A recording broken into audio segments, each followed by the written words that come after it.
appreciate Representative Winburn and Driehaus coming out and championing this cause. Now I would like to introduce Representative Antonio and from the Cleveland area, and Representative Fedor from the Toledo area, and Representative Mike Foley from the Cleveland area. Thank you. Thank you. Thanks for being here. Everybody behind me. You know, it's nice to know that somebody has your back. All right. Good. And there are those of us who are standing here who have your back as well, and the back of the people of Ohio. Thank you. I introduced House Bill 351 along with Representative Teresa Fedor, which calls for transparency and accountability in hydrofracking. In other words, what is that stuff in there? What are those chemicals? Tell us what it is. If it's safe, tell us what it is. There shouldn't be any secrets if it's safe, if those chemicals are safe. We need to know.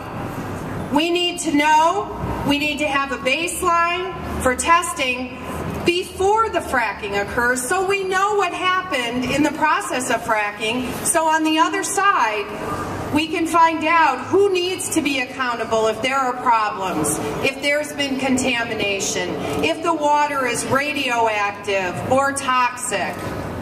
I'm also a co-sponsor of House Bill 345, which calls for a moratorium until reports come back from the EPA. In other words, stop it now. For the health and safety of our communities, we need a moratorium when? We need it now. We need a moratorium now so that we can listen to the scientists, so we can have those discussions. It's pretty tough to talk about something when it's in the process of going on. It's hard to talk when there's an earthquake around you. Pretty tough, isn't it? Yeah. I support Rep. Hagan's bill calling for a moratorium on the containment wells until we get answers as to the link between the earthquakes and the containment wells. Does it make sense to any of you to continue to put that toxic chemicals in the containment wells? All right, and these are citizens of Ohio. There may be some rocket scientists behind me, but I gotta say, I'm not a rocket scientist, and I know that it makes sense to wait, to stop, to test, to think, to take a breath, and stop doing a process that would continue to create earthquakes, because it seems like there's some kind of connection. We need to know what it is. We need to know how to stop it. We're asking for hearings on all of this legislation we've put forward to ensure the health and safety of our families. Our workers need to be safe. This is about jobs. If this is about jobs, what about the safety of those workers? We need to make sure that these work environments are safe for them as well as the people in our communities and our environment. Somebody behind me has a sign that says, "I can't drink gas." Right on. Right, right. We need to be able to drink fresh, clean water. Yeah. We should not move forward with fracking without the proper tools to keep Ohioans safe.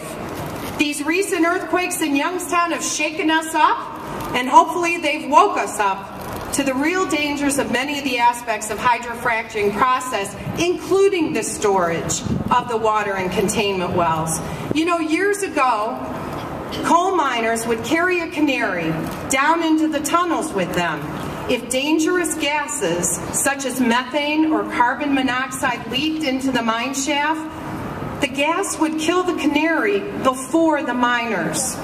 If the canary died, the miners knew they had to get out of the mine to save their lives. The people of Ohio should not be used as a canary in the coal mine.